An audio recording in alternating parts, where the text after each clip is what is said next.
don't know where the treats at. Is this the passing of the torch, right? Is this what this signifies?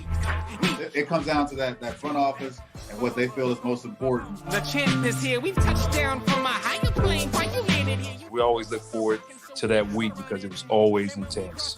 You know that we ain't coming back. We about to. The man, the myth, the legend, Dante Hall. My favorite player growing up was Dante Hall. I love you guys in the show, but Dante was my guy. Get the dashing because you done on the warfare.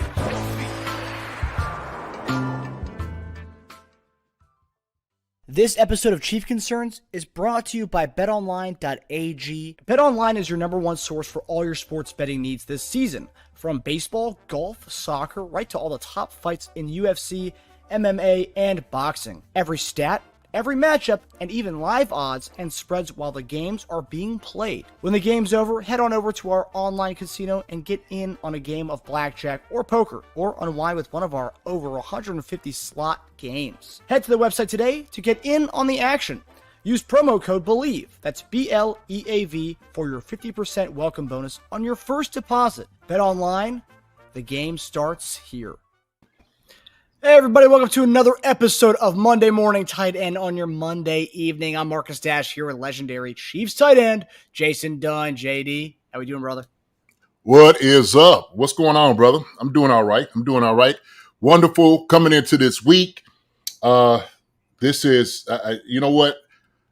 For some reason, everything is getting closer. I'm so excited, Marcus. I'm like every single day, it just feels electric in the air. Okay. Before we know it, man, it's going to be a kickoff. You're going to watch our guys go down against another team. But I am excited. But other than that, man, I'm doing well. Family's good. What about you, man? How you doing? Yeah, I'm doing great, man. I'm right there with you when it comes to everything kind of getting closer. I mean, this is the first game week of the season for the next 6 months, 7 months. We're gonna have this. This is game week. Ooh. Yeah, yes, sir. First post-game show coming up here this year to start the season out. We'll be on Bleacher Report Saturday after the Chiefs and Jaguars game. And then, obviously, if you guys don't make it to the Bleacher Report, it'll be on our channel right afterwards. But it's the first of many more to come, JD. We got so many post-game shows. I mean, it's football season. It's here. We've been talking about it. I mean, Chief Concerns is football season's all year long on the channel. But, it's officially here. And all the breaking news we had today, all the new reports coming out today of guys potentially staying in-house for many years to come. We're going to get into all that tonight. But, yeah, it's feeling real, JD. It's getting real. It is real. It is real. The bullet's going to be flying on Saturday. And so, we've seen – I didn't get to see any of the Hall of Fame game. The little bit, as I went out and met my niece over at Drake's, a little spot over here, to go get something to eat and whatnot. And so I seen when I did look on TV – it's raining. It was coming down cat and dogs like it has been all around in this area, Ohio, Kentucky, I'm sure, all through that valley, tornado valley and whatnot, hurricanes and whatnot. Those, you couldn't really see what you wanted to see. I did see Pat McAfee talk about the special teams deal, and how the iteration of that, how it looks. Maybe some of the differences that you're going to be able to see probably coming in, like as a special teams guy. This is what I was thinking too. What all can you do as far as scheme-wise to help this thing work out for you, right? And so I know everybody's kind of thinking about all these different things coming into the season. This right here, what we talked about this preseason, is going to give you a glimpse into what it is that teams are maybe thinking and probably doing some things a little bit different, right? And getting a little creative with it. So it's also going to show you the teams, because we know, I mean, Dave Toub and them have been kind of working on the different wrinkles and different iterations and stuff they can do with this. You're also going to see the teams that have been preparing for it. You're also going to see the teams that haven't really put much focus in it, which I'm sure most teams have. But we're going to see which teams have kind of taken it and kind of explore or trying to explore different avenues with this. So I'm really curious to see that as well. Oh, yeah. And I was just looking at it, and I was like, the scheme-wise, I was thinking already, okay, you could do some things very creative with it. There's no doubt about it. The question is, and I think Pat was kind of making this case, that they're still, because they're working some kinks out, some things what they will call and what they won't call is going to be the challenge, right? Because all of this is kind of brand new. But I think, man, they're going to get it. They're definitely going to get it. Let's say what's up to everybody in the chat tonight. What's going on? Martin Moore, Zulu, Jeremiah De La Murtos, Ken Egger, Andre Chenault, Vegas Chief Kingdom, Herman Biff, Traveler Man. What's going on? What's up, Neff? Chad H. Berg, what's going down? Hannah, good evening. Laura, what's up, Laura? Hello, how you doing? Charles Driver, Maria, I think it's everybody we called in. Wendy, good seeing you. David B. I'm trying to think who else we got. Stu, appreciate it, my brother. He said he likes my hat. So Stu, man, I'm a hat guy. Stu's a hat guy. You know, he always send me like little videos of different hats and stuff. I love hats. Always have. It's a little bit difficult because, you know, where I got my dreads and stuff, man, it's a little bit bigger. So I had to think about getting bigger hats, you know, sizes. So this is like an 8 fitted. It's the only thing I do, man. I don't do the snapbacks. I'm not a snapback guy. So really, even back in the day when they were like really popular, like in the 90s?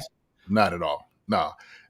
Only when I was playing baseball. Other than that, man, the snapbacks, I couldn't really fool with it. You know, my thing, man, I used to rock the Kangos and all of that. That was my style. And so if I had me something, you see my brim when I was out there in Mexico, you know what I mean? Lean to the side. That's a little bit my style. So that's how it is. Thinking about that, want to give a shout out, man, to Shenard Harts. It was his birthday yesterday. Former Chiefs player, played with me back in the day. Shenard, man, if you're watching this, probably send it to you, man. Happy birthday, my brother. Happy birthday to you. So, yeah. Shenard Harts, great safety. Great DB back in the day. Oh, yeah. Solid guy, man. Solid guy. And so, I'm the Brown. Good seeing you. Pono Kawhi. Good seeing you. John Clifford. Oh, Newt made it in early. What's up, Newt? What's up, baby? Tell Newt who is going to be on Wednesday, JD. Yes. So Wednesday, we are going to have the rugby coach from the University of Kentucky, the national champs, actually, in rugby here in the United States, that's going to come in and he's going to talk a little bit about rugby, the transition, how it looks for LRZ. Talk about little things that he's thinking of, the crossover into that. So it's going to be a really good episode to kind of talk to him, man, because he's got a lot of information. He just got back, matter of fact, from New Zealand, and so that was the thing. He's been traveling, but they're kind of doing their, I guess, recruiting right now. That's pretty much what they're doing. So he's got all of that, man. He knows every bit of it, man. We're gonna ask him some questions. Please come in on Wednesday. Talk whatever you want to talk. Ask whatever questions you want to ask, man. He's gonna give you some good knowledge of things. So, yeah, that'll be a really fun one. Huh? I said that'll be a really fun episode just to kind of ask away at all these rugby questions because people will comment on the videos and stuff because JD and I are we're newbies to the game of rugby. I mean, I was watching some of the 7-on-7 rugby during the Olympics, and I started getting more into because of the LRZ effect, I guess. But people are always saying, "Oh, you guys know what you're talking about with rugby." It's like, yeah, we never claimed to be rugby experts by any means. So it's good to have an actual rugby expert on to talk to us about LRZ and all the things that he's got to learn to get used to. Absolutely. So yeah, it'll be a fun time. So let's go ahead, man. Let's get into it, baby. Let's go. Monday morning tight end episode. Let's get it down. Let's go. Let's do it. So again, Monday shows all to you guys, so you guys can ask away at questions that you guys have regarding the team and stuff going on. So bring it on. But right now, we're going to talk about some current events going on here. So JD, Harrison Butker is extended. He's going to be staying in Kansas State for a long time. So Harrison Butker had 1 year remaining on a 5-year deal that he signed in 2019. Today, he has been extended for 4 more years on a $25.6 million extension. That includes $17.75 million guaranteed. JD, obviously, Harrison Butker, and I know I've seen a lot of contentious things, some divisive things on Twitter. Some people who still don't like what he said in the speech, and that's fine. Whatever, that's off the field. But on the field, yeah, you can't deny how great of a kicker he is, and the Chiefs are paying him for that. Forget about the other stuff. We're talking about football only. Harrison Butker has been amazing, especially when it comes to the playoffs. I know, yes, there's some concerns in the past years of his PAT making, and that's what we talked about on the show before. But as far as playoffs and when it comes down to being clutch, Harrison Butker has been all of that, and this guy deserves every penny he's getting. JD, What are your thoughts on this contract extension that Harrison Butker got? No, yeah, congrats to Buckner. I mean, look, we understand that he's one of the elite kickers in the playoffs. He's won, slew of game for us. And so when you have somebody that is clutch, that is a weapon, then you pay him as such. I mean, he deserves every bit of this money. Highest kicker out there, highest contract in NFL history for a kicker. And so I think, man, he just kind of set the standard, the precedent, really, on how you pay these guys, because he has been one of those guys that is as solid as you could possibly get. So when you start thinking about kickers, okay, and going down in history, especially like Super Bowls, he's going to get it right up there with Vinatieri, right? We're talking about synonymous with guys that do well in playoffs. And so, regardless of how people feel controversial wise, what he says and what he thinks, Louis Kirkberg said he can take that bonus and buy his wife some new pot and pants. That's, oh my gosh.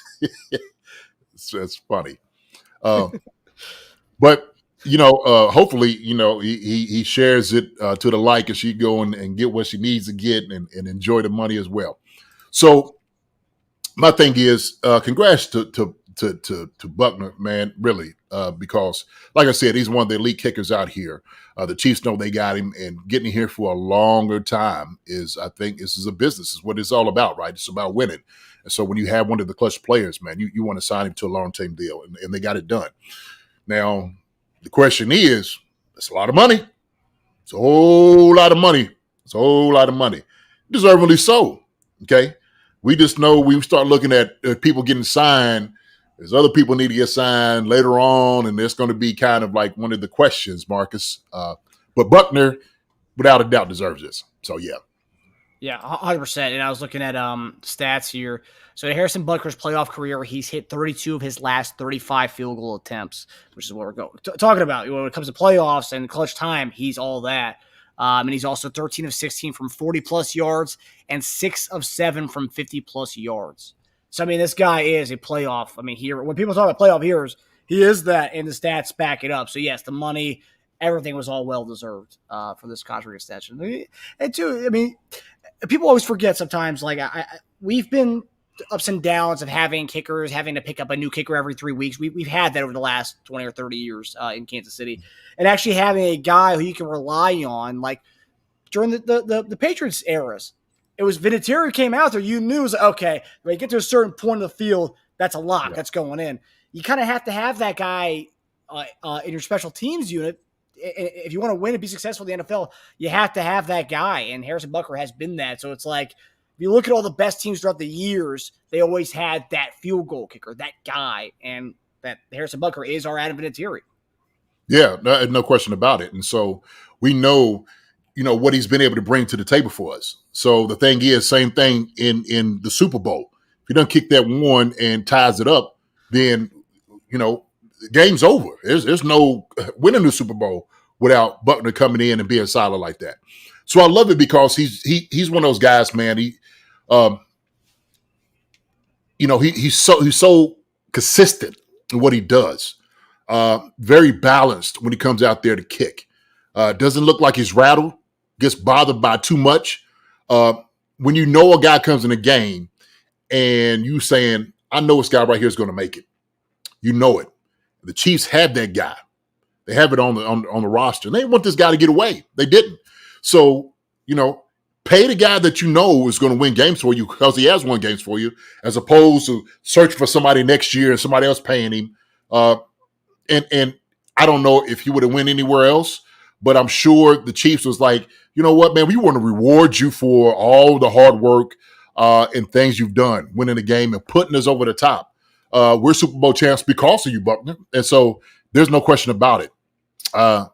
We got to take our hats off to him because he was able to do that for us, no doubt. And so, like you said, as far as all the other things, personal views, people don't have to like it. People's going to argue and they're going to fuss about those things. Sure. And rightfully so. Everybody's going to have their opinion about it. But I don't think there's any question what he does on the football field. And so people could be mad at those things. That's fine. And sure, have it. But this is something else different. So that's where we at. Yeah, I mean, again, we're not voting for you're not voting for Butker to be your president or whatever. He's your kicker, and he's a damn good kicker. And you don't have to agree with them. But the person that put it, his stats are his stats, and he's one of the best, if not the best, and that's between him or Justin Tucker, I would say. But yeah, I mean, the person to put in when it comes to clutch time. So we have a question from Melly Matrix, which ties to another current events that happened today. So his question is, who's the next critical player that should be signed, Creed, Trey, or Bolton? And that ties to a story by Nate Taylor of New York Times, who said that the Chiefs hope to extend Creed Humphrey and Trey Smith within the next month. And I think, obviously, that ties perfectly because that's right. We have 31 days before the season starts. They want to get it done within the next month. So they want to have this a bow wrapped on these contracts by the time the season starts.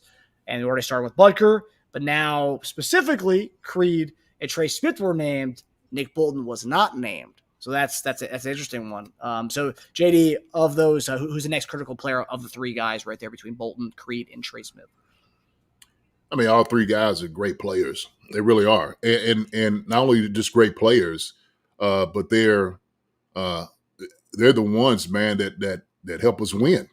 I mean, Bolton's he's the guy on defense. Creed and Trey are anchors in our offensive line. So without any three of these guys, you could tell a bit of a difference. As far as like offensive linemen or linebackers. So. Mine would be probably Creed. If I'm going Creed, it would be Creed, Bolton, Trey would be that's how I would look at it. That would be my list of guys. Okay. Priority. So Creed, we obviously know that he's probably the number one center. Okay. Arguably in the NFL. Bolton, I think he's a guy that without a doubt anchors our defense. Okay. He makes everybody around him better. Because of his football IQ, but not only that, but his leadership. So having a guy like that makes a ton of tackles, puts guys in the right place where it needs to be. Spags has talked a lot about that, what Bolton brings to the game. And so he tells about a drop-off, like guys, like when you have Bolton out there, makes everybody's job easier. And then Trey's been doing a great job for us, and he's just been kicking tail ever since he's been here. Started as a rookie, like Creed and Bolton, all three of these guys started as a rookie. So that would be my priority: Creed, Bolton, Trey. So it's interesting you say that Trey Smith was third on that, because I mean, I guess my whole thing is we talk about all the time. We have the Brinks truck back there. You gotta protect him at all costs, and I feel like linebacker has become one of those positions. And Bolton is all world. He shows it every year. He's a badass when he's not there. Although we have good play from the other guys like Cam Jones or Jack Cochran. Still pretty significant when he's not there. You notice when Bolton's not there, the anchor of our defense, as you mentioned. But I feel like linebackers have become one of those positions like running back, where it's like, we're not going to pay up for that. You're going to let the contract go. We're going to let you go. And we see this season. Patrick Queen went elsewhere this year. A few other like linebackers went elsewhere this year, guys who were drafted pretty high, right within around the same range as where Bolton was drafted. And you just see teams letting these linebackers walk without paying them. That's where it's like when it comes to the guard or linebacker, what's easier to find, that the guy in the middle or that guard who can protect the Brinks truck? So I would say probably, in my estimation, probably a guard would be easier to find. A middle linebacker, a guy that's effective, that can put everybody in the position of where they need to be, is very hard to find, especially that, as a leader. And when you don't have a good linebacker, you could tell. If you don't have a good linebacker core, it's a big difference on defense. It just really is. And so, especially like up front, if you don't have guys that are like doing a great job and stopping the run or getting pressure on the quarterback, your linebackers, they have to be stellar. They have to be. And so it's always hard to find a good linebacker like that, like Bolton. That's the reason we got him in the draft, because we knew he was the leading tackler in the SEC. Okay. And he just carried it over into the NFL. So I will put Bolton as one of the top guys. I know, and a lot of people talk about Bolton. I don't know why they talk about Bolton like he's just not that guy, because he is. And he's been that guy for us for a long time since he's been here. I know Drew them came in and played well, did a great job. But then there were still some things that Drew and those guys couldn't necessarily do that Bolton could. Like Drew's a little bit small against the run. He's a former safety, and there's some different things as far as like the physicality of what Bolton brings to the table, as far as different from what Drew did. Jack Cochran, who backs them all up, did a great job, man. But I still want Bolton out there. If I'm sitting there saying this is a guy that I need to have on my defense, he is one of them for sure. So if I'm sitting over saying priority on defense, Chris Jones is definitely one. Okay, Nick Bolton had to be one of my top three. That's me. Okay, so I understand the significance of having a guy like that. Now we go to the guard. Okay, the Chiefs have brought in centers and guards in this draft and free agents. There's a lot of them. They're actually having guys play musical chairs around the offensive line. I wonder why that is. Well, I don't have to wonder why. We understand this is a business. And so they're sitting there saying, if a guy can play to this ability, to this level, they don't mind releasing somebody because of money. Because then it comes down to business-wise. If they find somebody, and I've heard from one of the greatest guards to ever play the game, Will Shields. Will Shields used to tell me all the time, JD, every single day they're trying to replace you. That's what they're trying to do. This is coming from a Hall of Fame guard, one of the greatest guards to ever play the game in Kansas City, played a game in the NFL. He said this. He understood that as good as you become, the more money you make, that's how you become expendable. And so guys that making a whole lot of money or asking a whole lot of money in certain positions, they don't mind walking away. They can let a guy go. Case in point, Snead. Oh, we can't do without Snead. Well, shoot, guess what? They let him walk. Oh, man, guess what? We let Tyreek Hill walk, okay? Tyreek, who became number one on the NFL list. I love that video for one, okay? And number two, congratulations to him, okay? I think he's deserving of it. I think him and Pat could have been 1 and 2. But, whatever. But it's two guys, Chiefs, who play together, and that's the way I look at it. But going back to what I was saying, you just find yourself with being expendable when you have other guys who can play your position, maybe not as good, but just as good for less money. So that's how I see it. Yeah, I mean, you make a great point with we've seen Niang playing guard, we've seen Caliendo playing guard, Norzad we drafted to play kind of a Swiss Army knife all over the place, McCade, CJ Hansen, guys who can play all positions, specifically guard. A lot of them, mostly are kind of Swiss Army knives within the interior offensive line.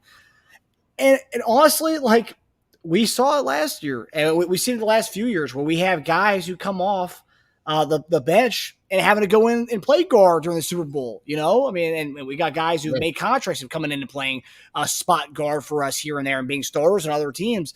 So, I mean, that's, yes, you can make the point saying, oh, yeah, well, Cochran came in and played really well when Bolton was out. Sure, yeah, he did. But, like, big difference there, the fact that we have so many guys who can play those positions and the fact that, yes, we didn't really go after a linebacker in this draft. We undrafted free agent, probably one of the best undrafted free agents, Curtis Jacobs, who apparently is blowing it away in training camp so far. So that's a guy who could potentially be a rotational guy. But also, linebacker room, pretty deep. But yeah, you're right. We went out and we sought after the interior offensive lineman guys in this draft and in the UDFAs. So that tells you a lot when you have this.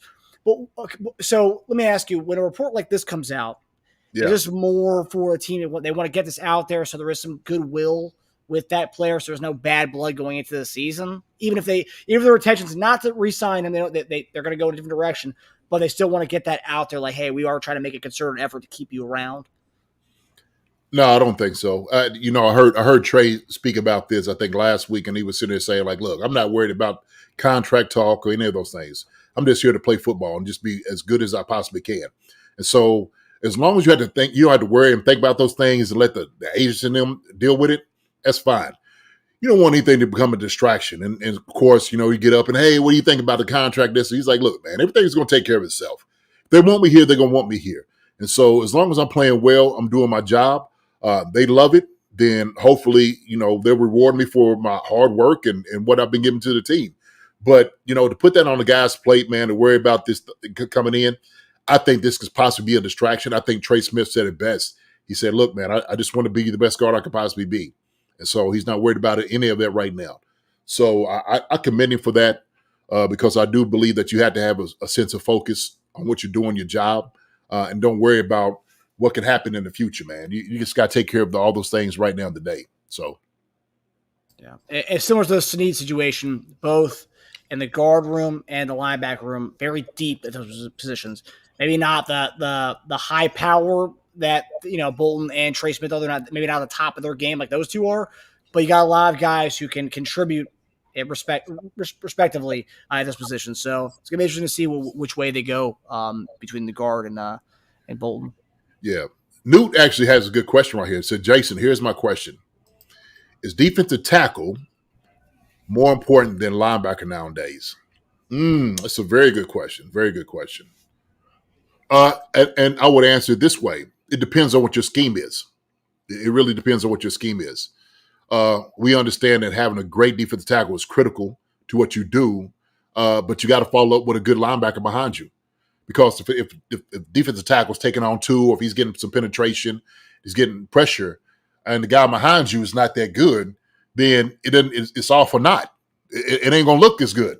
And so I think that's the reason, Bolton, because he has Chris Jones in front of him, and then it's like everybody else behind him. But Bolton makes everybody else right. Like the way he's able to flow and scrape and spill and do all those different things at linebacker, you can see his impact, okay, what he brings to the table.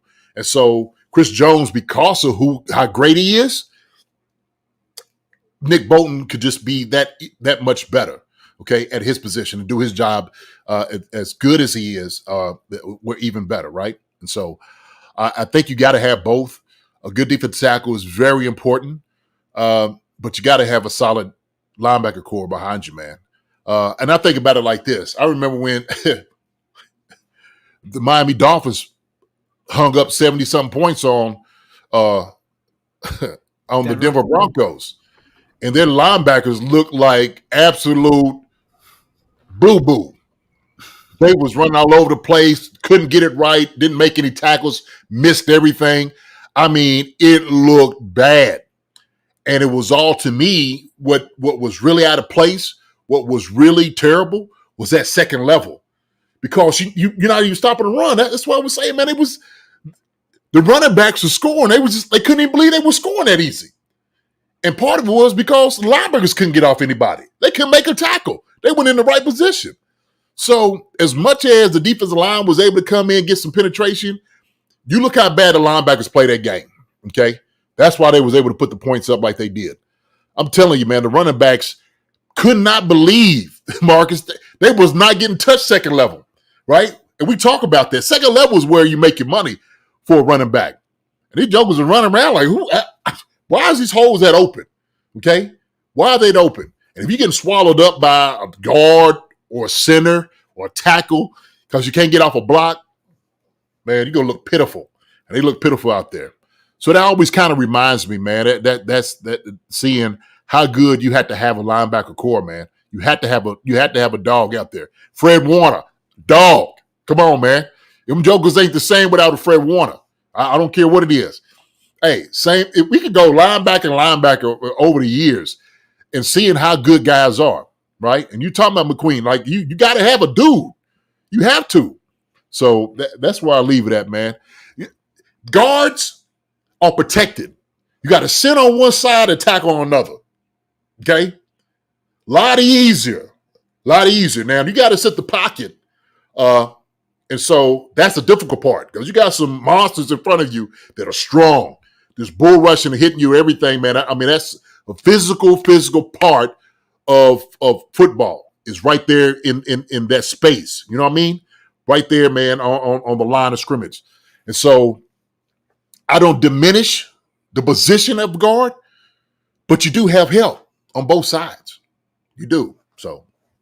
That's a good point. It also, too, with that game you're talking about, the Dolphins game, not only were they gashing them on the ground, the running backs were actually having a great game receiving the ball, too. I think A-Chain had like 4 for 30 and in 2 or 3 scores that game out of the backfield. So even the coverage of the linebackers was abysmal in that game as well, on top of not being able to plug the lanes. People, and Justin Blackwell, thank you for this. Bolton was the true MVP of the Eagles Super Bowl. That dude, man, was balling, straight balling. Thank you, Justin, for that. Absolutely. That scoop and score, come on, man. What Bolton's been able to do here, that's why I don't even understand. I can't, like, all the hate that Bolton gets from people. They don't even, appreciate a guy like this. You know what I mean? You don't really appreciate him. So, hey, man, we've seen what Bolton's been able to do. And good. If a guy's able to come in, look, Marcus, if like you said, Cochran came in, okay, and we know Drew Hill was able to come in, and they did a good job, okay, when Bolton was out. But it took other people around them, though, too, to help out with that. You know what I mean? Like, you had to do that. And I could see the drop-off. I could see the drop-off. I could see it as a football player when you don't have that guy there. So you can take it for what it's worth, man. But Bolton he's an animal out there, man. He's an animal. It also tells you how good Chris Jones is that those guys were able to come in and look. I mean, not as a look, but on a stat sheet wise, they're getting like 7 to 8, 9 tackles. Where's that coming from? That's coming from you're up front. Your D tackles taking on 2 or 3 guys, kind of giving you the clear path to go get tackles and stuff. So also too, tackles sometimes can be an empty stat. It's like, oh man, like he had that many tackles, but like, where's that coming from? Why is that the reason? Because your defensive tackles take up 3 or 4 guys. Yes, exactly. And Cochran, I think, did in that Packers game like 10 or 11 tackles, and everyone's praising him. He looked good in that game, but yeah, I mean, there's a bit of difference between the two of them. And we got a question here from Amda Brown. Does all these extensions to contracts mean the Chiefs are set on the roster and don't care about any other free agents? So I guess maybe mainly a question about keeping our own guys, making that be the priority. I do believe Amda Brown. Good question. At those positions of for sure. Until a guy gets signed, then you know he's here, right? Buckner's not going anywhere. We could talk about these contracts all day, but until a guy is actually, pen to paper, then you can say whatever. Mouth says anything. A mouth can say anything, then all of a sudden it changes. It was the same way with Chris Jones. Oh, we're gonna get a deal done. We're gonna be okay, but all of a sudden it drug out all through camp. All of a sudden we're at the position we might lose Chris Jones, and then people was like, "Oh, we don't need Chris Jones to do this and do all that." Without Chris Jones, we don't win another Super Bowl. We just don't. But Amda Brown, these guys are a priority. That's all that means. So can a free agent come in for less money? And I'll go back to it, what I said. If a guy's making a whole lot of money, you become expendable, right? If I can find a guy who can do what you can do for less money or just as good as you can do, then we'll go with that guy. The problem was with Chris Jones, number one, there was nobody else out there that can do what he can do. Just can't, okay? Not even close, all right? Aaron Donald was the guy. Now he's retired. Other guys come, in the distant second to what Chris Jones is able to do. So that's the thing. You got to be able to find the right guy for the right money. But if you got your guy, he's it, keep him. That's what I believe, like Creed Humphrey's probably going to be here. I do. So just hopefully he gets a snap sub higher this year. That's the only thing I ask. I don't care if you get your money or not. Just get your snap sub higher. Yeah, I know you hate that, boy. You call that joke out all the time. Look at that snap, man. You see this? I said, Marcus, that joke is getting punched in the mouth, so. Because every game towards the end of the season, when I was like, oh, man, like, great game. Or like, very up and down game. But, geez, Creed, let's get the snaps up higher. And obviously, if I'm saying that, I mean, Andy Heck's definitely saying that. And Pat's definitely telling him that. So, well, Pat is a baseball player. So it ain't nothing to him to get scoop down and get a ball. That's easy to him, That's He's just like, I got it. No problem. I'll tell you what, I flip out on my flag football center when I get either high ones or low ones. What are you doing, dude? So we got a question here. This is a good one. This is right up your alley, JD. So Okay. what's with John Gruden being at camp? Is he a consultant helping his friend Andy try and make history with a three-peat? So for all those you don't know, JD actually played under, obviously, Andy Reid and Coach John Gruden back in his Eagle days. So yeah, JD, what did you make of seeing John Gruden in cherry in the Chiefs red from head to toe, and he's been there the last 2 days? So what are you making of all that? Okay, so I haven't seen any of this. This is my first of it. Okay, I've been off Twitter. You can look at my Twitter. I haven't really been on Twitter. I've been on a break, getting other things together. But this is news to me. You saying John Gruden has been to camp? Yep. That's no. I think, man, John Gruden loves football. These, he enjoys seeing some very creative things, and so I don't think he's being a consultant. He just probably wants to come in and check some things out. Look at him, JD. Look at him. Look at Johnny. So he watched the D line. So he's probably, man, just kind of, who's that he walking with? Is that Rick, the trainer? I think so. Okay. So, man, he's probably just coming to see the workings of it. You know what? I remember when we were in camp and Dick Vermeil brought in Tom Coughlin. Tom Coughlin came to practice for like the entire 2 or 3 days. There's other coaches. So guys obviously are talking like, man, what's the deal? Is Tom Coughlin ready to take over the team when Vermeil leaves? Is this what's going on? And so they're old friends. Tom Coughlin and Dick Vermeil were friends. And so he came to check his friend out, see how he's doing everything, see how everything works while we were being so effective. And so I think part of that is, man, this is just football coaches enjoying football, seeing what they're doing. And John Gruden might get back into the booth, talking about a few things. He wants to see the inner workings of, how this Super Bowl championship has been going. He's got one under his belt, but he's talking. This is two guys talking. So old friends having a conversation is what this is. Andy did say that Gruden and him go back like 30-something years. So that they've known each other for a while, both on the Holmgren staff in Green Bay. So, I mean, JD, you're muted, JD. Okay. This is. Can you hear me? Yes, sir. Yes, sir. All right. Yeah, this is old friends, man. This is old Green Bay days. Homegrown. Tight end coach, quarterback coach. This is what this is. So, yeah, man, they 30 years. It's just boys. It's boys coming in, check it out. He'll probably say, hey, man, well, come check training camp out. See what you think, right? So now they get to see what it was. It was able to run through him all the time when he was over at the Raiders. Yep. Yep.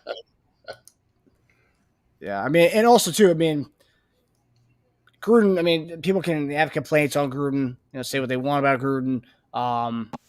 But Gruden, he's an offensive genius as well in his own right. Maybe not to the extent of Andy Reid, but he can give his takes and what he's seeing from Andy out there, and it's also another good guys to have there to be able to say some things that he's seeing. Maybe just give some feedback to Andy. Dude, I guarantee when they went in on the board talking about some of the things they're running and what they're doing, combinations and how they're attacking defenses. Man, they're having fun. They're having fun out there. Having fun, just, what do you think about this? And how this is what you do. I know Gruden, that's how he speaks. You get up here and you start looking at how you're going to attack the linebacker. I love how you're doing it with the shallow cross and you open this guy up backside. That's a genius, Andy. It's a genius. But let me think about it like this. How do you think if you go in, this is my Gruden, impression. I had him a lot. So, yeah, I know these guys. Dang God, you thinking about it, Marcus? Shoot, I've known these guys probably around that 25 years. Same thing, really. Yeah, and I know, Gruden was there when you were there in '96. yeah, he's my offensive coordinator. So pretty much like my entire life. I mean, I was like 2.5 when you were in meetings with Gruden. Jeez, is that right? Yeah. About, yeah. Mm-hmm. Yeah, I don't know when all the Chucky came out. I guess when he got to the Raiders is when they really started bringing the Chucky thing. They didn't really call him that. He was more like the boy wonder when he was up there in Philly. And so I know, he was a guy that was brilliant in play calling, did a good job as far as getting guys in a position, to try to, be successful. A little hard-nosed, okay? Little that's who he was. That's who he was. And you got to appreciate it because he always wanted his way. He always wanted to do it to win. So, yeah. No, it was he's old friends over here meeting up, man, and talking and speaking shop right now. So, yeah. And I think he's slowly trying to get his name out there again, getting back into the NFL realm. Last year, he was a consultant with the Saints. mm-hmm. This year he's slowly reemerging again. So, yeah. Yeah. And we are working even before this happened. This is interesting. Before this happened, we are working to get John Gruden. We've been in contact with John Gruden to get him on Chief Concerns to talk about the old times with JD, what he's seeing from Andy and Pat. And this is about a week before this whole him going to Kansas City occurs. So I think it's very interesting timing that this all happened, JD. Yeah, it is. It'd be good to get Gruden out here, man. We talked about it. So. Yeah, he was just like, man, is that guy still a beast? Yeah, he is. So, yeah, it's good. We'd always have pleasantries when we played each other, kind of talking to him and whatnot. So, oh, John. Yeah, and it's gotta be weird too. A guy who's pretty much his entire career, obviously, besides his Packers and Buccaneers and Eagles days, he's a Raider. And he's wearing the Chiefs garb. So hopefully people who take the rivalries a little bit too much, where it goes to get it's personal, threatening, hopefully people see this wait, this guy coached the Raiders his pretty much his entire career, and he's wearing Chiefs gear. I think people can relax on the rivalry a little bit. Because sometimes, I like the rivalries, but sometimes it gets a little too far with the threats and the personal attacks on people. So hopefully people seeing Gruden wearing the Chiefs red, maybe they'll relax a little bit. Look, man, you got to play into it. That's part of it, right? Now they ain't paying him, so what loyalty does he have? Now, if it comes back out and whatnot, I'm sure he'll get back on the hating the Chiefs. But as of now, he's a free agent doing whatever he wants to do, and so he's coming up here to just see his good friend how the offense is working and watching the best offensive football. So. Yep. So we got a question from our guy, Vegas Chiefs Kingdom. What do you think of Mahomes playing dizzy bat and throwing passes in practice? JD, did you see this? A little fun thing they were doing after practice last week, or I don't know if it was after practice or during a QB drill. I'll share this one. Dizzy bat. So yeah, this is. Oh, okay.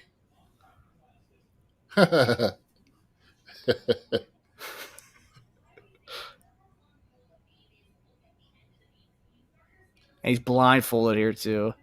He's blindfolded. He's blindfolded on top of being dizzy. So now he's going to throw the net.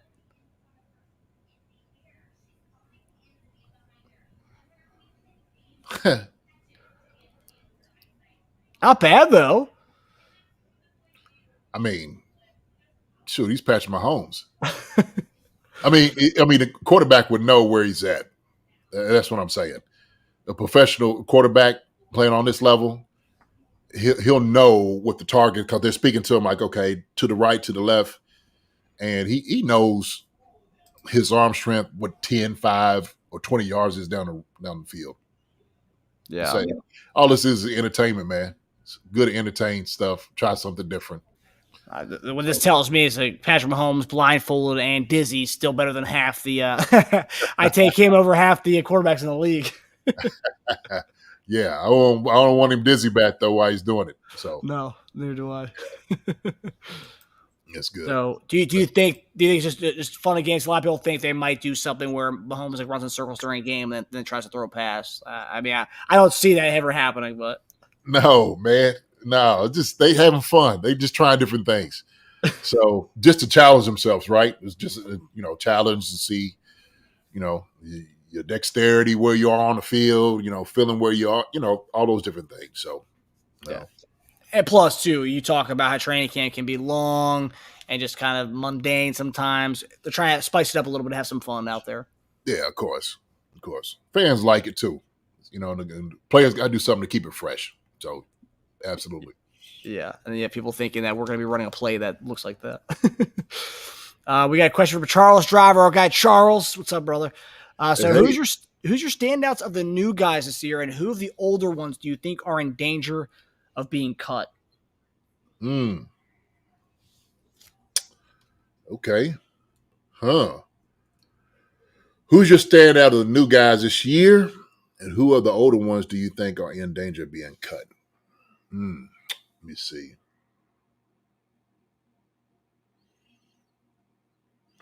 New guys stand out, I would have to say, it don't have to be a draft pick. I would say Hollywood Brown. Hollywood, to me, Patrick's trying to get the timing down with this guy because he knows what Hollywood Brown is going to be able to do. And to me, that's the guy you should be throwing to all the time. Him or Rashee Rice, but Hollywood Brown is the standout guy. Get good timing with him, man. And this offense could be whatever you want it to be. And so I think Xavier Worthy is, because he's coming in and stuff, it's taking a little bit more time. But a guy that is a pro, that is a new guy here in the system, Hollywood Brown will be my standout guy. He's been doing a phenomenal job. Okay. Just try to get everything down. Now, who are the older ones do you think are in danger of being cut? Oh, man. He don't have to be a starter, right? Anybody you think, JD? Okay.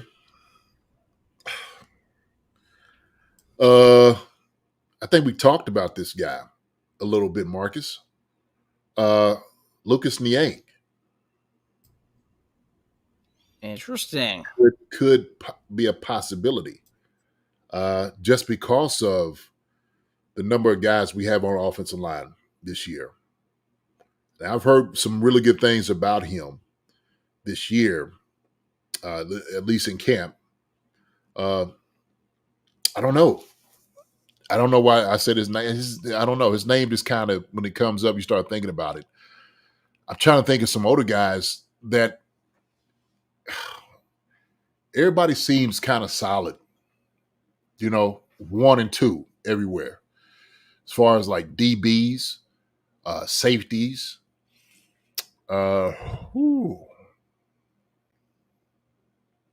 offensive line, man, he might be the guy. Wide receiver wise, okay. Oh, shoot. Okay. I said this. There's another guy I spoke about. Justin Watson. Justin Watson's another guy. That's what I was going to say. Yeah. So I think it's more on the offensive side of the ball. It might be it. Yeah, so. I would say Watson was going to be mine. I just think it's a very deep wide receiver room, especially at the end of that. We talk about the wide receiver 5 to 6, 7, and then also on top of that, it's been a very competitive camp. And Watson, not his fault, but he's been injured. We're talking about a guy who's been out with an ankle injury. I believe he's coming back. I think he came back today. But he's been out, and it's also been really competitive so far. Everyone's looking great. Justin Ross has flashed. Remigio has flashed. Sky Morris had some solid days. Tony also has had some solid days. So everyone's kind of doing their thing. Montreal Washington's also looked good. So it's very competitive. And he's been out for about a week and a half. So, I mean, we're going to see how the rest of camp goes and preseason games go. I mean, if he can get healthy and, have some flashes again, then maybe he can kind of boost his name back up. But I don't know. I mean, it seems like this team likes to be young and likes to have, likes to have guys who can show something, have a little bit more potential. And I think that if we're talking about guys like Justin Ross and Justin Watson, there's a little bit more of a ceiling there with Justin Ross, and he's also much different than anybody else we have in that room. And I think if a guy like that stands out, Remigio is going to be contributing on special teams. That can also, as far as being the return man, that can also kind of push out Justin Watson, where he's been kind of injured this entire time so far. So I think he's the name to watch as far as in danger of being cut. As far as the new guys, JD, you bringing up Hollywood Brown, it kind of shows me that there's not that many new guys on this team this year. As far as guys who are going to be contributing, Hollywood Brown and Xavier Worthy are the only two that really stand out. I would say Jared Wiley could be my guy as far as being the standout this year. Because I think he's going to get a little bit more playing time than a lot of people expect. Just because usually, we talk about the first few weeks of training camp, you have a new toy in there, you want to see how he works, and then you get to the games, and he's like, oh, he was playing so much, and all of a sudden he's not playing that much. I think he is going to play a lot, just based on what we've seen, and I think he's gonna look pretty good.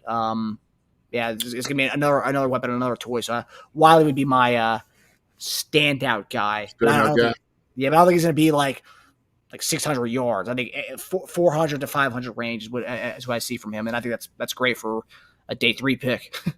Yeah, there's a good conversation going on in the chat, and so Andre Brown said, when healthy, Watson plays special teams. He does, but also too, he plays a position where they can use another guy. Let's say Ross, put him at special teams. If he's a gunner or something, go down to make a tackle, he could possibly do it. I'm sure they're probably putting him out there to see if he can or not.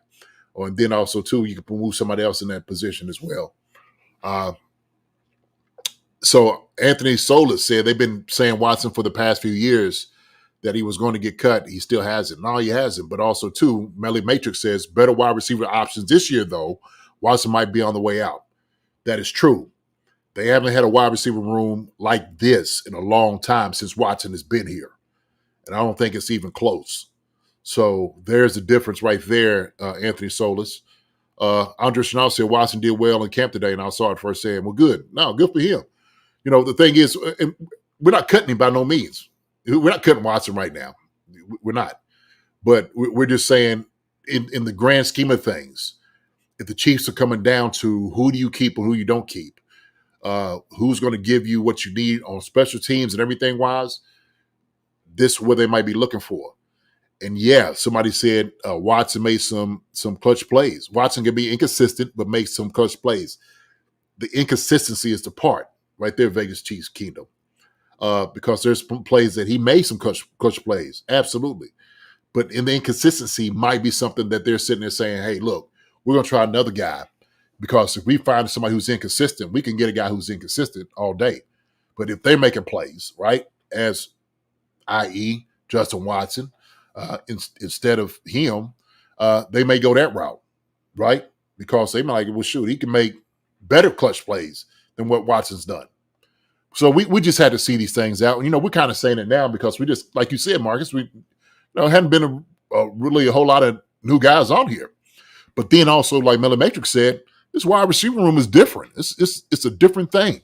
When you have Rashee Rice now, it looks like it's not going to be suspended right now, that they're going to wait to deal with this whole thing until the offseason. You got Xavier Worthy that it's not going anywhere.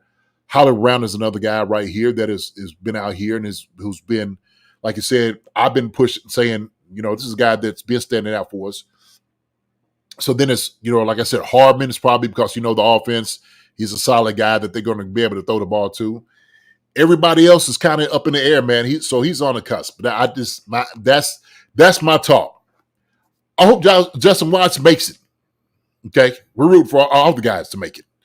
But when it comes to it, like Andy Rees said, hey man, everybody's not going to make the squad. They just not. This is a business, how these things go. And so what coaches look to do is, if we're looking in the future, guys that we need, is this guy right here the right fit? Is he going to want to take us over the promised land? So, Vegas, go ahead. I was going to say, because we've gotten some comments when we did the Justin Ross segment last week. People say we're kind of biased towards Justin Ross, and I'll admit, I genuinely like Justin Ross. I thought that he was getting more playing time last year, and the stuff happened off the field. But people say, every year there's always the hype on Ross. Not really, because that was last year was his first year. Remember the year before, he had that one catch in minicamp, but then they did a correction surgery on his foot. So really, it's only been 1 year of the hype, and this last year, and he was starting to get more reps, and then the whole stuff will happen off the field.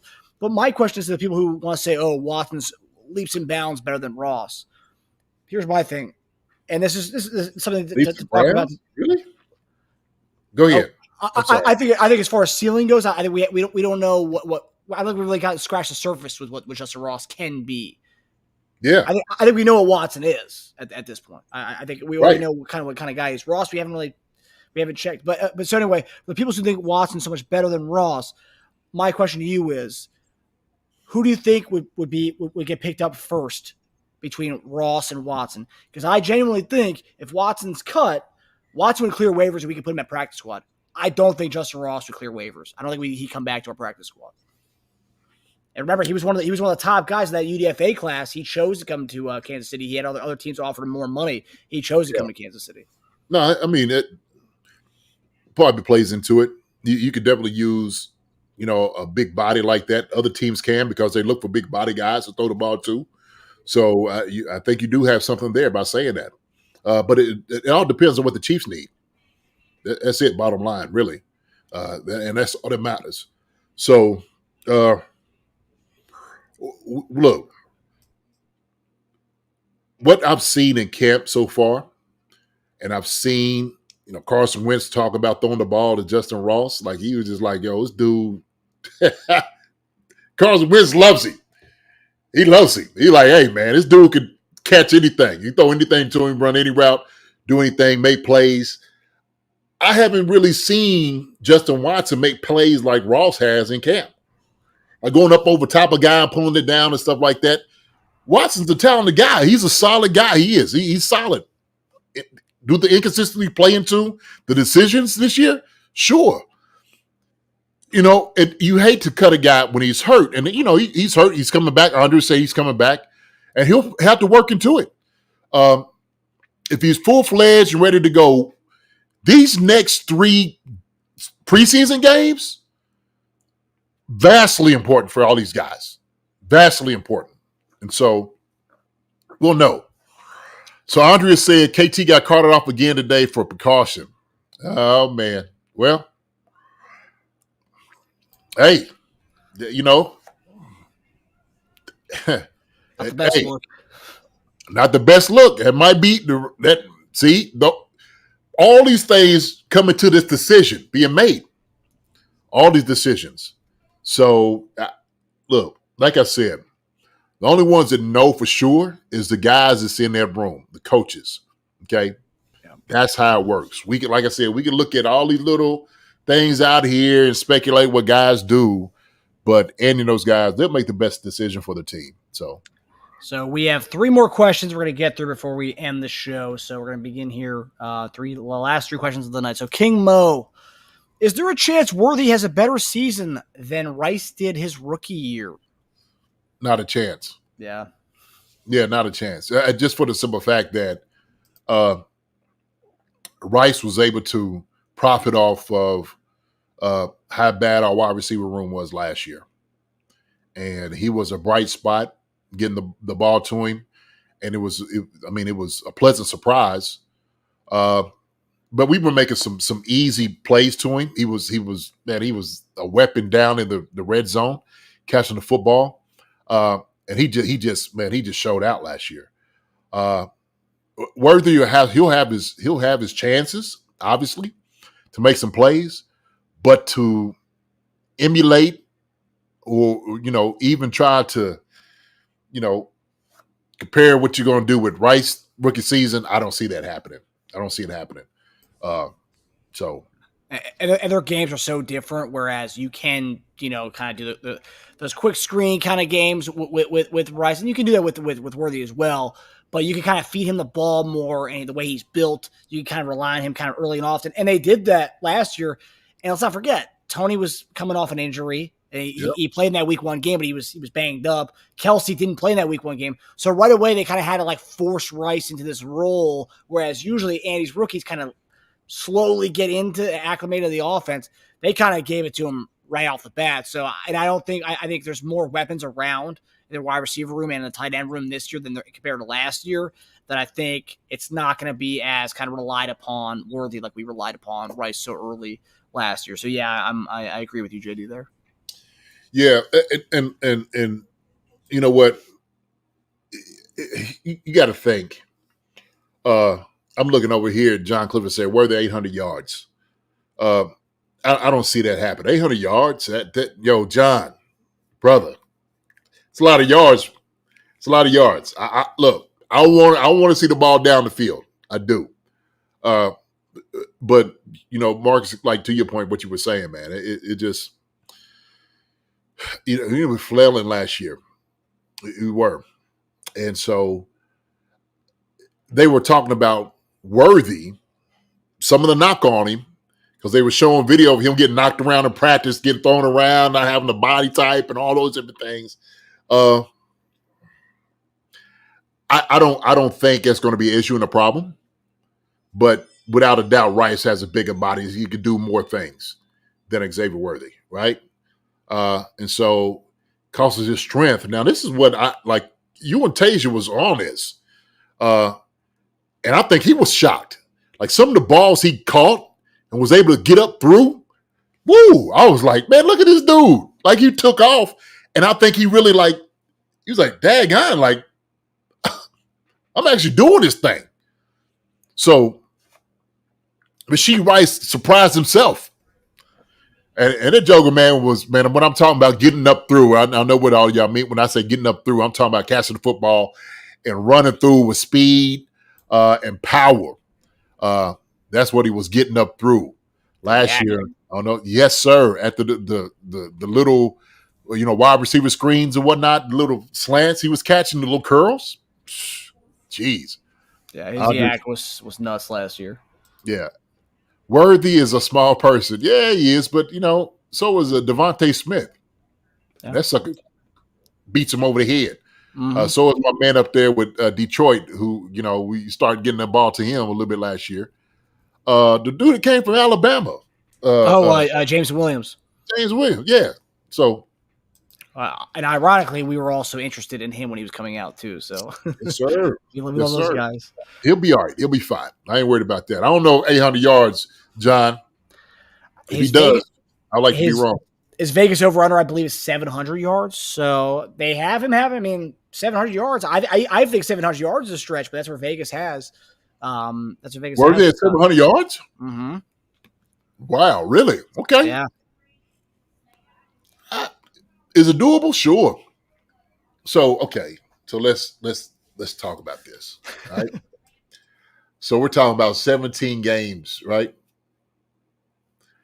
And we're sitting there thinking, if we're doing this, so what would you have to average a game? So what is that? Shoot, somebody do the calculation real quick. I will do it in my head. We have 17 games. Yeah. Cheap. So about 41 yards a game. Okay. I don't know. There might be games where he has 120. There might be games where he has 12. Exactly. So, yeah, about 50 yards a game. Is it doable? Sure. We'll just have to see. That'd be a good bet. It'd be a good bet. Yeah. So we got two more questions here. So our guys, SA Flip 969, appreciate the contribution to the channel. Appreciate the contribution, brother. Appreciate you, brother. Yes, sir. So if MVS, KT, or Harbin had caught more balls than they had drops last season, would Rice do as good as he did? Mind you, he showed up late midseason. So very similar to the last question we had. No, he wouldn't have. Not at all. And I think that was part of the reason he had so much success. And Harbin didn't come here till later. So before then, it was MVS, KT, Sky Moore, Justin Watson, those guys. But Rasheed Rice, they gave him some things that he was able to do, get the ball in his hands immediately right down, and then make guys miss or run through guys. The deep balls was going more primarily to MVS and to Justin Watson. So I don't think Rashee Rice, if those guys were catching balls and doing well, would have had the type of year that he had. So, not at all. Not at all. But like I said, man, he profited off their bad fortune. The bad fortune, the injuries, and I think the fact that Kelce, while he only missed the first game of the season, he still didn't look right up until like probably midway through the season or like halfway through the season where he finally started to look like himself again. Because you said that injury was like kind of lingering with him all throughout the season. He played through it, but because of that, it's like, okay, let's kind of take the load off Travis a little bit and then more on Rashee Rice's plate. And then you have KT's drop situation, then VS kind of, they're reducing his role a little bit. And then also when Ross started to get more reps, Ross has the stuff that happens off the field, more reps and more looks for Rice, so like in that everything was kind of like going perfect for Rice last year. And even so, to some, I think John Clifford said 800 yards. Even to say that so that means you only think with all the targets that Rice got last year, that means Worthy's only going to have 150 yards less or 170 yards less than what Rice had last year. I don't see that because Rice was the focal point of our passing attack outside of Kelce. Yeah. And it's like you said, it's going to be hard when you have, Kelce, Brown, Rice, and then Worthy coming in. And I don't see that happening. So I love for it to happen, sure. But that means somebody else is not going to eat what as much as we thought they were. So yeah. So then and also too, you talk about the tight ends we have too with Wiley, the potential with Wiley, Noah Gray also getting his about 200 yards, and then who knows what happens with Irv Smith, and that's where our final question of the night from our guy Mike Brennan. What's up, Mike? How many tight ends are we keeping? Which tight ends would you select, JD? How many tight ends are we keeping? We are keeping 4. So tight ends I would select, obviously Travis Kelce, Noah Gray, Jared Wiley, and Irv Smith. I would love for us to keep 4. Okay. So I think Irv will be able to play some special teams. Wiley's going to be able to play some special teams. That's what I'm saying. If you keep another tight end that can play special teams and maybe take a wide receiver away, okay, as opposed to him going down and making a tackle, that could be your guy, right? So I would love to see 4. That's the 4 I love to see. So I don't know how it's going to work. Hopefully they will, because I just think, man, the tight end room, you just got to utilize those guys, okay?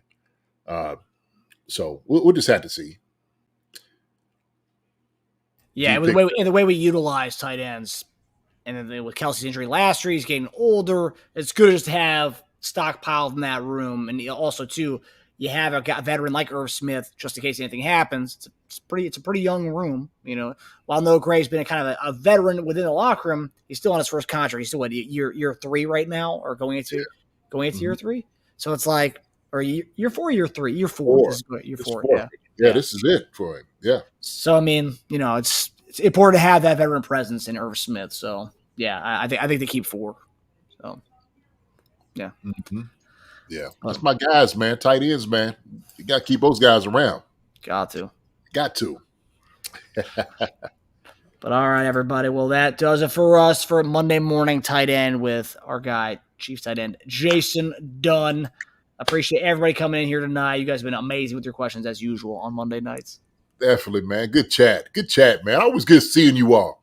I'm telling you, y'all start my week out exceptional. Okay, coming in and talking to you guys, y'all asking questions. I absolutely love you. I'm telling you, man, y'all are family. It's a Chief Concerns family. Y'all are the best out here. And y'all do an incredible job.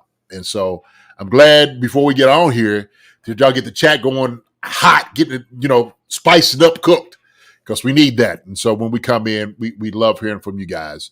So just want to let you know, Newt, appreciate you, Vegas Chief, Melly Matrix, Andrea, G-Pick, Charles Driver, Wendy, I'm the Brown, Stuga, seeing you, John Clifford, appreciate you like always, G-Pick, no doubt, Kathy Welch, YB Negative, Charles Driver, Witchy Hall, thank you very much.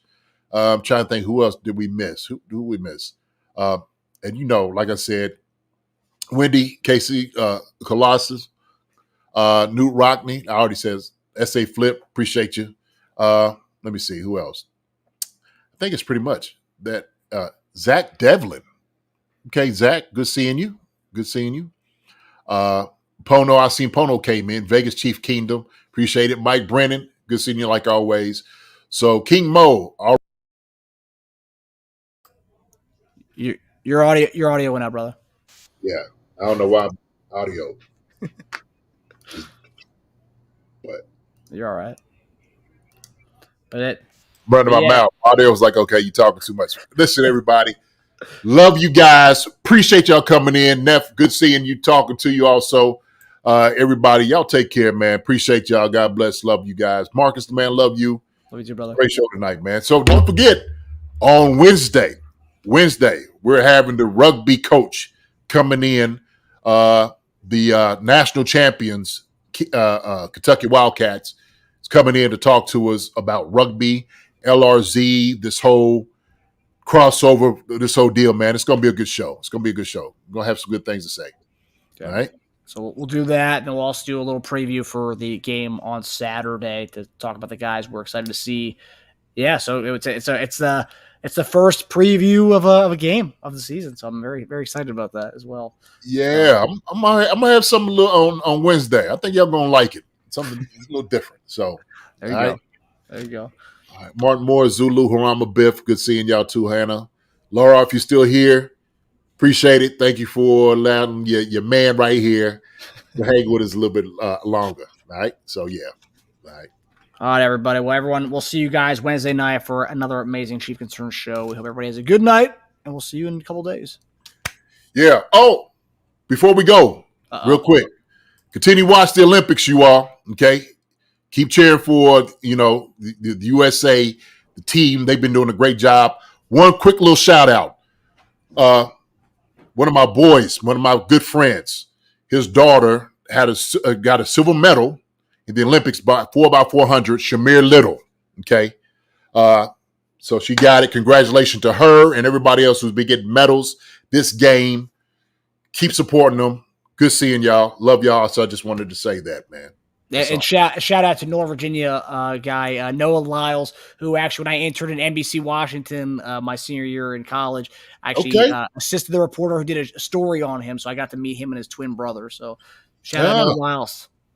Go Lyles. Yes, sir. Yes, sir. All right. Good deal. All right, everybody. Love y'all. See y'all later. See you guys. Hi, everybody. Thanks for watching. Subscribe here to get the latest from the show. Also, be sure to check out the best clips from Chief Concerns. And if you prefer to listen to the show, subscribe and follow us on Apple Podcasts, Spotify, and anywhere else you get your podcasts.